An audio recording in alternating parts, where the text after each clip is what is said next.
here's a playing field that you can slot everything you've ever learned and everything you ever will learn into its proper compartment, so you don't get fanaticized and you don't get hypnotized by any one magic bullet. It's very easy to fall under that. I mean, right now all the rage is CBD oil. And I mean, I have friends who have had miraculous result, air quotes, miraculous results with it, and other people where it didn't really do anything, and some people where it made them super tired and made things worse in a different aspect. And the hype around CBD oil, I saw the exact same thing with fish oil in the 90s, vitamin D in the 2000s, probiotics in 2010s. Yeah. And it's not taking away from the legitimacy of the research or the benefits of fish oil, vitamin D, or probiotics, but the hype is just astronomical. And what I'm asking people to do is to temper their enthusiasm with, call it just cautious optimism, as opposed to magic bullet thinking. And magic bullet thinking is what gets people into trouble in any type of functional medicine or natural healing world. And people's bodies are different, and people have different needs at different times in their lives. And people who find the magic bullet that works for them, the natural assumption that it's going to work for everyone else, and that is simply untrue. And then people make whole careers out of, like, I'm selling my, magic goji berry juice, join a company for distribution network or whatever, and if you take this, it really helped me, take it. And it's like, and if the person they give it to or sell it to doesn't get better, the answer, and the person who bought it says, well, it's not good. The answer from the person selling is almost always, well, just have more, because the person selling their goji juice is not a real clinician. Almost always, they're not actually trained in clinical work. They're just selling the magic bullet that worked for them. And it's not to take away from what happened to them, but it just doesn't translate to everyone else. So I went down that route with multiple magic bullets, but just dozens and dozens and dozens, because I was very chronically ill. I had 6 years old. My parents had a really horrific divorce, massively stressful in the household, a very stressful experience in school, lots of bullying, physical and verbal, for many, many years that went just not taken seriously. People knew about it, but they didn't take it seriously. And I mean, I say, like, what's the difference between being physically bullied and being physically assaulted? I ask this whenever I lecture live. Like, it doesn't matter how big the audience is, what's the difference? When people stumble, they say, well, maybe it's about intent, or maybe it's about, this. Is like, no, the only difference between physical bullying and physical assault is that physical assault happens when you're over 18 and outside school. Someone hits you in the face, which happened to me a lot, but I'm under 18 and still in school, that's just bullying. But if it's outside, then it's assault, worthy of arrest and investigation. If someone says really horrible things to me repeatedly over a period of time, but I'm under 18 still in school, that's just verbal bullying. If I'm over 18 and outside of school, that's harassment where I can get a restraining order. So I think that there's a cognitive shift that people have to make around people's early life experiences of being much more meaningful than they realize, particularly in schools, and when physical and verbal bullying, isolation, humiliation happen, particularly repeatedly. Now with social media, people can make fake accounts, they can harass people from fake accounts. It's now becoming much more public, for sure. But in the 80s and 90s, I was part of the learning curve on how damaging bullying really is, or I should say physical assault and harassment. So in that time frame, I was chronically unwell, but no one really understood or took seriously that I was unwell, despite the fact that both my parents were medical doctors. So, I had physical pain, terrible digestive problems. I was a severe insomniac.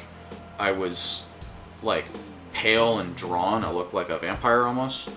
I had a lot of anxiety and a lot of emotional issues because I just couldn't cope with my parents' divorce, and like it was a war zone at the house and a war zone in school. I was like, where are you gonna go? And what I did is I went into video game addiction and sugar addiction to cope, to anesthetize myself. And that's what I'm most known for, kind of in the public sphere is all my writings and videos and interviews on addiction. And one of the things I hope to share with people is that there is a new model for addiction that's much more simple to grasp and understand, and more importantly implement. And it's called Tame the Beast of Addiction, BEAST. And it's 5 phases. And every single person who struggled with an addictive behavior, whether it's with sugar, whether it's cigarettes, whether it's screens of any type, whether it's social media or video games or Netflix, whether it's alcohol, whether it's drugs, whether it's behaviors like gambling or shopping or gossiping or porn addiction or sex addiction or you name it. I mean, I know people that have admitted a meditation addiction. Like anytime they feel anything, they just want to go meditate, or they book or checking the news or whatever their thing is to numb out on a consistent basis in a way that is damaging them, like they're overdoing it. All of them follow these exact same 5 phases in order. So I developed a 15-year sugar addiction and 25-year video game addiction. And I realized when I was a teenager that I can't get better going down the current Western medical path, because I was going through pharmaceuticals. Like I was put on an antidepressant. The first one I was on, I was shaking so badly I couldn't carry dishes back to the sink. I think that was Zoloft that made me did that. I was on sleeping medication. I was on antidepressants, and the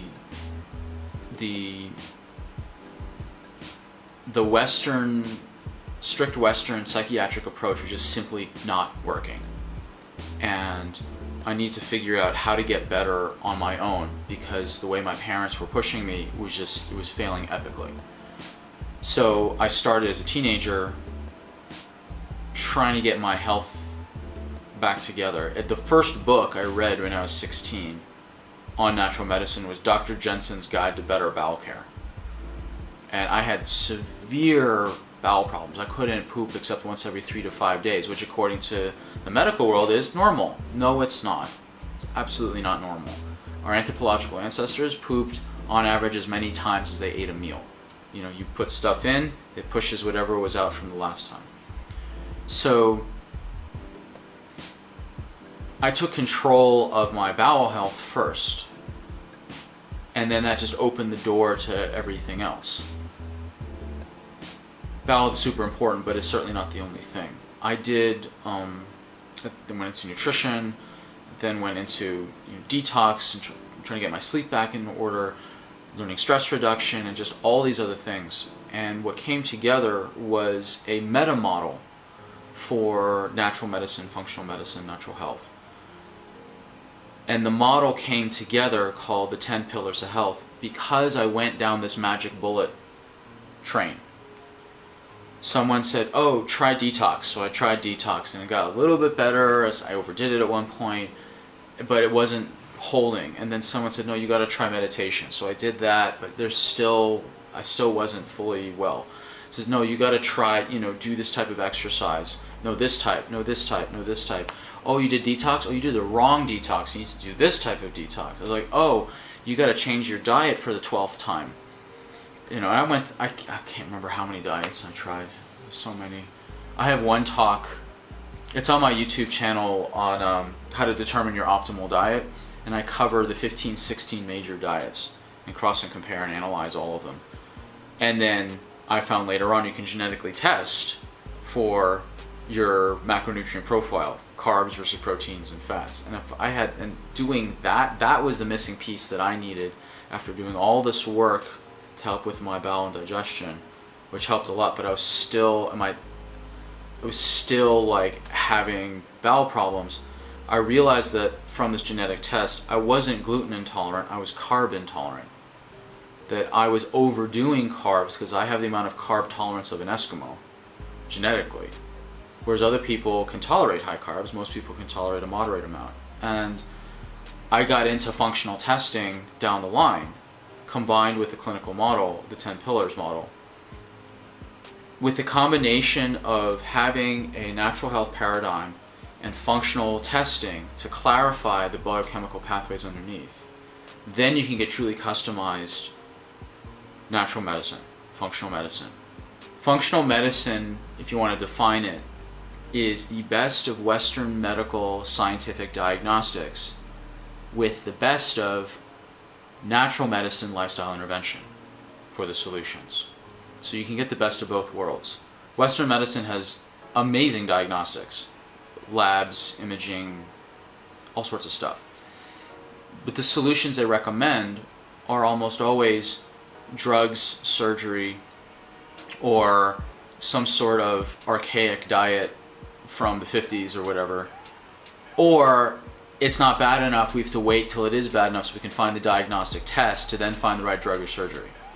Natural medicine, only until, before Western diagnostics, they didn't have all these amazing diagnostic tools. So they had all the right lifestyle interventions to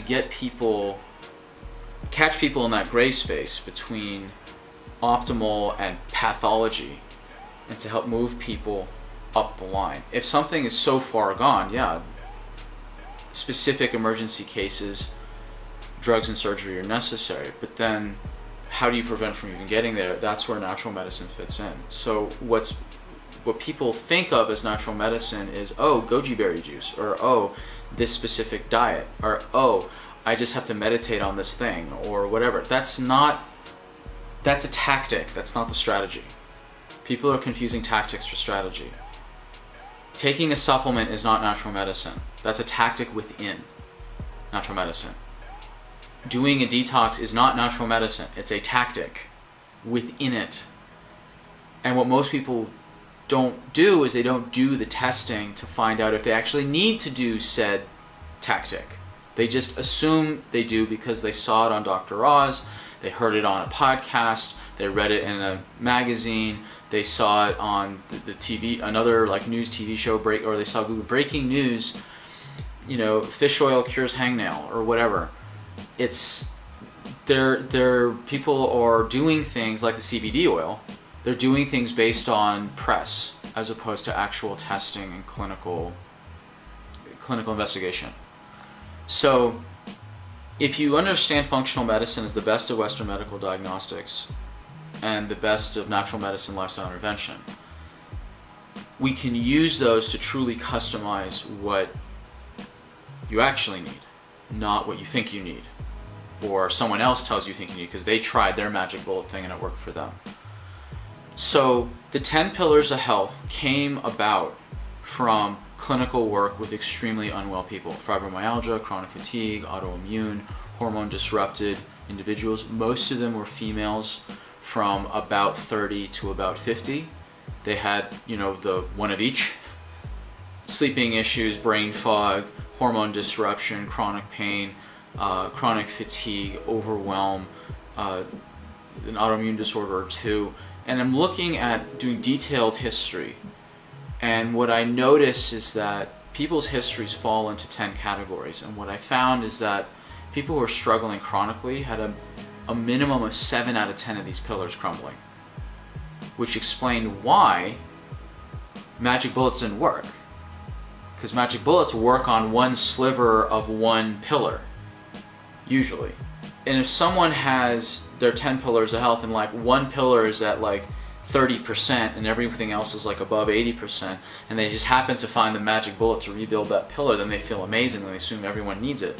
Where someone with 7 out of 10 pillars crumbling down really low, that magic bullet won't really do because it's only one pillar and there's 6 others left to go. So you can actually use a 10 pillar model to explain the magic bullet results.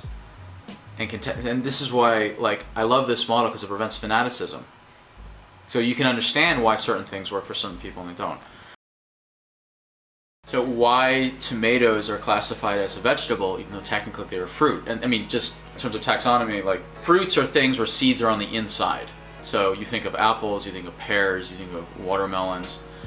Tomatoes and cucumbers are actually technically fruits as well. Their seeds are on the inside. So tomatoes are classified as a vegetable because in the late 1800s, vegetables were taxed at 10% and fruits were at 0%. What happened in New York City is there was a massive Italian immigration. And so there was one really, really, really well-to-do tomato importer to supply all the tomato needs of all the Italian immigrants.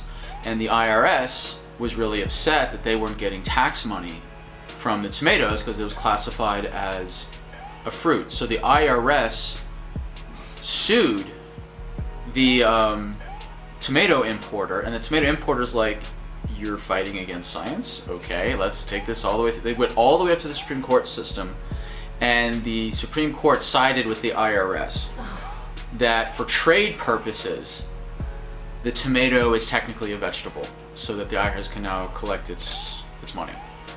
Now you know.